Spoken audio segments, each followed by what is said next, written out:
Orang rimba di Jambi akhirnya memiliki kartu tanda penduduk alias KTP. Penantian panjang mendapatkan pengakuan formal negara akhirnya terwujud.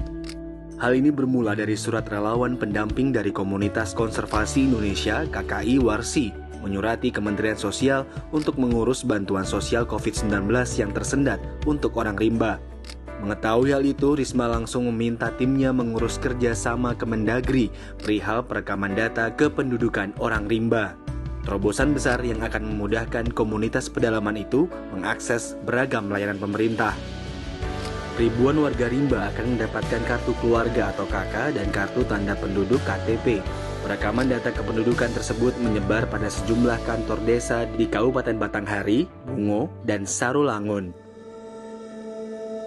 Orang rimba mengarah kepada komunitas pedalaman yang tinggal di dalam hutan di Provinsi Jambi.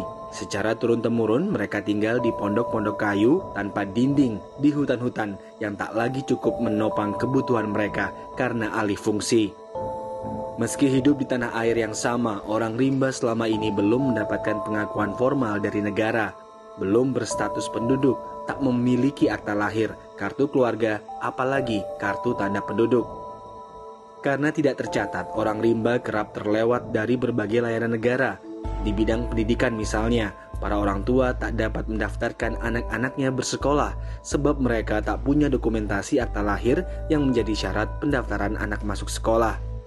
Begitu pula di bidang kesehatan, tidak bisa mengurus BPJS. Di bidang politik, orang rimba tak punya hak memilih, apalagi dipilih. Di bidang sosial, kerap tak terjangkau program bantuan pemerintah. Keberlanjutan hidup orang rimba perlu jadi perhatian negara, apalagi komunitas pedalaman itu masuk sebagai kelompok yang rentan karena ruang hidupnya tergusur alih fungsi hutan. Karena itu, pendataan menjadi langkah awalnya.